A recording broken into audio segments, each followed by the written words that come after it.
လူမြင်ကွင်းမှာတင်မားကင်ပြီးရှောက်သွားလို့ဝေဖန်ခံနေရတဲ့ယွန်းယွန်းတို့စုံတွင်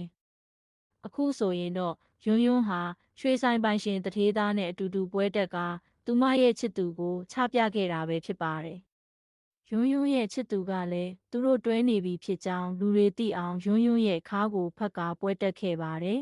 ။အခုမှပရိသတ်တွေကိုချပြပေမဲ့အမှုပညာအတိုင်းဝိုင်းကတော့သူတို့နှစ်ယောက်တွဲနေတာဟာတော်တော်ကြာပြီလို့ဆိုကြပါတယ်။